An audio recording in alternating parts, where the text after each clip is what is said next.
Oh ya, sini baru. Nanti gulanya bawa sini kalau ada yang mau bawa gula ya. Sama air putih mungkin semuanya. Nanti ngambil di rumah kalau habis.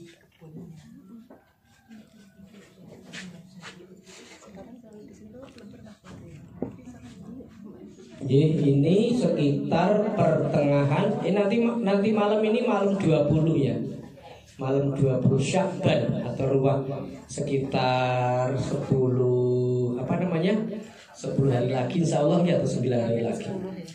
Ya, persiapan Ramadan ada dua. Yang pertama fisik. Fisik itu kalau di kampung Pak golek kayu sok tinggo nek gawe sahur. Sekarang kayu gak usum ya, pakai kompor, pakai gas. Resik-resik sok main padang atau masjid mulai ditata, lampu yang mati dibersihkan, bahkan membuat jadwal ini takjilannya entah bisa ada atau enggak, pengajian menjelang buka. Kalau di kampung nampaknya masih ya, meskipun berjarak dan protokoler. Kalau di kota mungkin agak ketat. Sebenarnya di kampung juga ketat, cuma pada ngeyel. Tapi ya kayaknya pada menjaga ya sehingga aman-aman. Nah, ada juga dibuat besok tarawih imamnya ini, yang ceramah ini, kuliah subuh temanya apa, itu persiapan. Yang kedua, persiapan secara kejiwaan. Ini penting ya, secara spiritualis. Ya, spiritual kita itu kayak apa? Yang pertama, bertaubat. Bertaubat itu kapanpun kok ya, tapi menjelang Ramadan ini biar kita siap menerima jiwa kita, biar bersih. Lah kalau membersihkan fisik gampang ya, di depan kita yang kayak kayak seperti ternyata ini sabun cuci piring untuk membersihkan piring, gampang, kotoran pada hilang. Nah, ketika kotoran ini di hati, membersihkannya dengan berzikir. Ini sabun cuci piring. Dengan berzikir ini akan merontokkan dosa-dosa kita. Membaca apapun, baca subhanallah walhamdulillah wala ilaha illallah wallahu akbar. Itu berzikir, dosanya terus rontok ketika dibaca. Ibarat mesin akan terus berputar menggosok hati kita biar mengkilat. Ya, biar mengkilat. Maka hati yang bersih, transparan, orang yang berzikir, ala bidzikrillah tatmainnul qulub. Orang yang suka berzikir hatinya tentram karena digosok terus dengan zikir-zikir merontokkan dosa, bertaubat.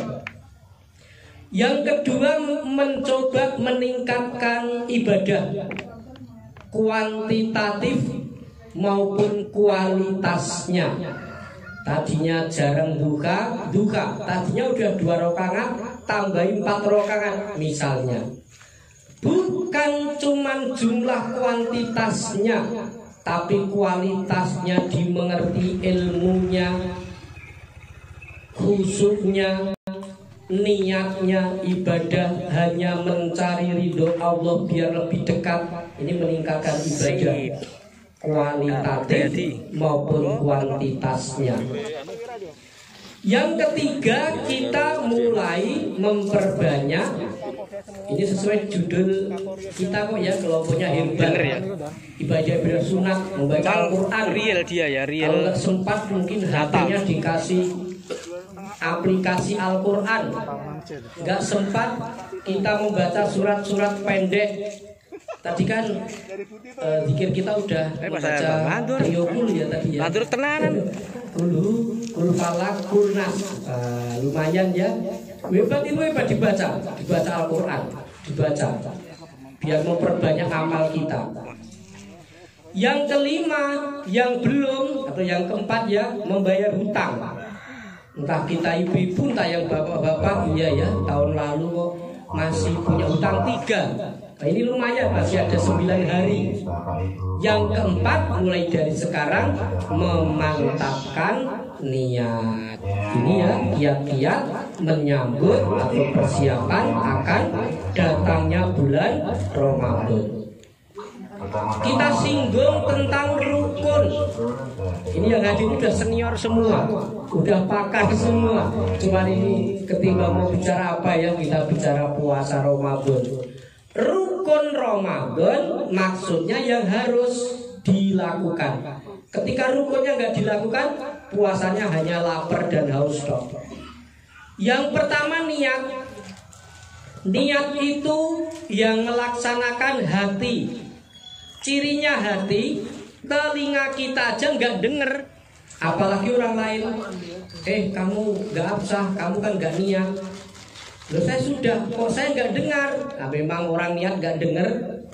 Nah perkara di masjid itu dituntun ya, dibimbing oleh mbah imamnya. Nawaitu Saumahudin ngan adain fardhi syahri Ramadana hadisanati lillahi ta'ala. Atau kalau dibahasakan Indonesia, saya berniat melaksanakan puasa, menunaikan kewajiban bulan Ramadan tahun ini karena Allah semata. Itu sebenarnya niat itu bahasa apapun Allah nyaut, dibatin kok. Sing penting ada ikrar niat puasa wajib. Jadi wajib ini harus diikrarkan. Puasa apa wajib. Yang kedua namanya Ramadan. Yang ketiga adalah waktunya untuk besok. Jadi 3 ungkapan ini harus ada dalam niat. Namanya puasa wajib, Ramadan untuk besok. Tidak boleh dirapel. Untuk 1 bulan, nah, itu nggak boleh, nggak usah. Nah, itu yang pertama ya, tentang peraturan niat. Lah orang yang tidak berniat, waktunya niat ya, mulai habis berbuka, bar maghrib baru lali, tak niat sisane, boleh. Kau nang masjid baik sambil tarweh, boleh. Tarweh nggak dateng, sambil masak sayur. Nganget, jangan ya. Boleh. Syukur sambil ingat-ingatan. Pak apa Bu tadi niat belum? Udah. Belum yuk niat bareng. Yuk. Ini bagus. Nah niat belum? Udah. Caranya udah tahu? Udah. Tadi dalam hati menyebut namanya puasa wajib, menyebut namanya Ramadan, waktunya untuk besok pagi. Nah ini boleh ya. Jadi niatnya itu panjang waktunya, habis berbuka sampai menjelang ini kok terbit fajar, menjelang adzan. Jadi imsak ini masih boleh. Imsak itu kan lampu kuning, belum lampu merah. Ya, kalau sahur itu sahurnya boleh, tidak sahur tidak mengapa. Tapi kalau niat harus, kalau tidak niat nanti tidak absah puasanya. Yang kedua, rukunnya orang yang berpuasa menahan diri dari yang membatalkan puasa. Yang membatalkan puasa ini udah hafal semua ya, tidak perlu dihafal, nanti tidak pusing. Kita dengerin aja kan sebentar lagi selesai. Yang pertama, sampainya sesuatu ke dalam lubang tubuh seperti mulut, telinga, hidung melewati batas. Jadi kalau cuma di mulut orang berkumur keluarkan lagi memang tidak membatalkan. Nanti ada batasnya. Kemudian hidung, ada sesuatu masuk di hidung masih di bagian depan, itu nggak batal.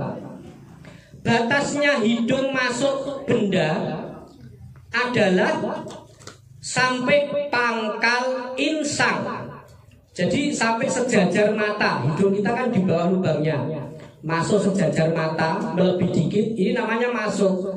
Tapi nek masih di depan itu belum ya. Tapi ya kurang gawean nggih, arep lebok apa ngiru ngewe.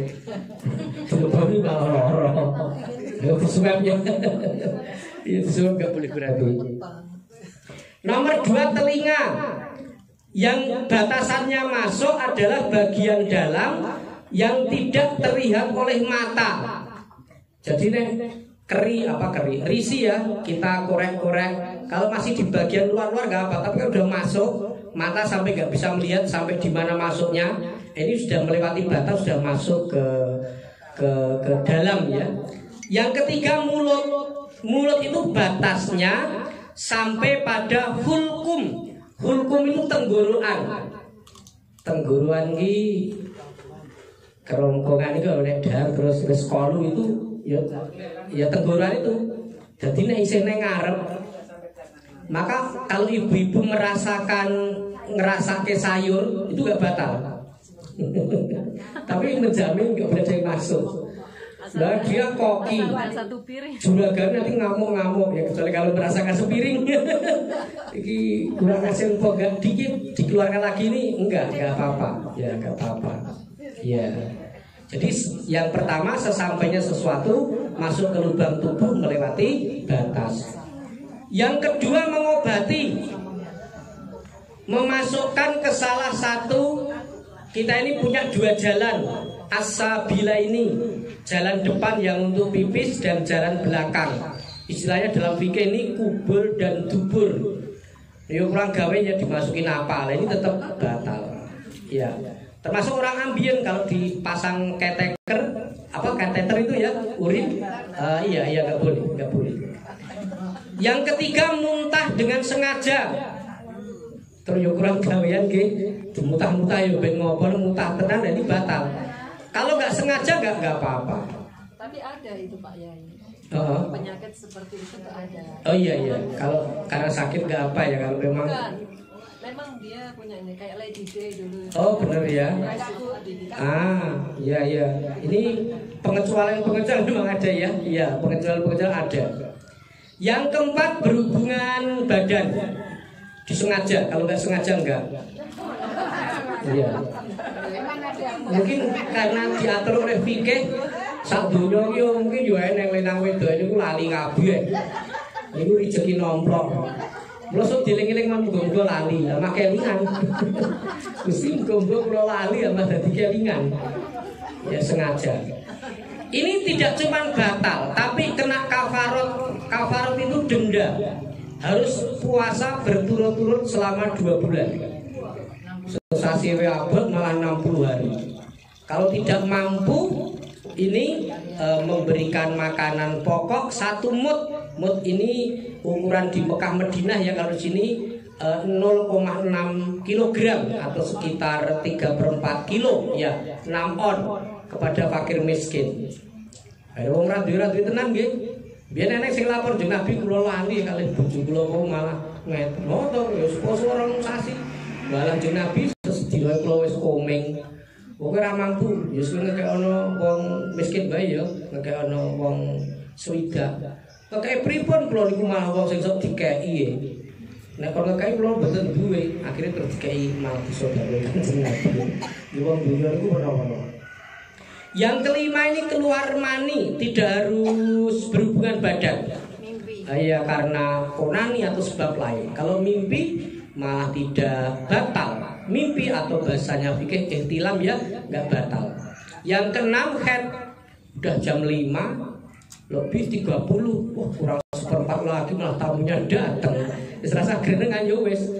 Besok dihitung mengkodok atau nifas. Yang ketujuh gila atau majnun, junun. Tadinya itu waras, kok jam 5 kok senyum-senyum sendiri. Ditanya saudaramu berapa, malah jamnya sapi saya mana pitu misalnya. Ini wongnya melenceng-melenceng ini, batal. Nah yang ke-8 adalah murtad, atau dia nggak percaya, nggak iman. Mosok swarga ki ono, mosok Gusti Allah bisa gitu-gitu. Ini murtad secara apa ya, hakikat, tidak menyatakan saya keluar Islam, tapi ngene wis ra percaya enenge Gusti Allah dan seterusnya. Ini antara lain yang membatalkan puasa. Lagi Pak. Mungkin hanya itu tiga, ya. Pak. Mengenai aturan. 15 menit ya.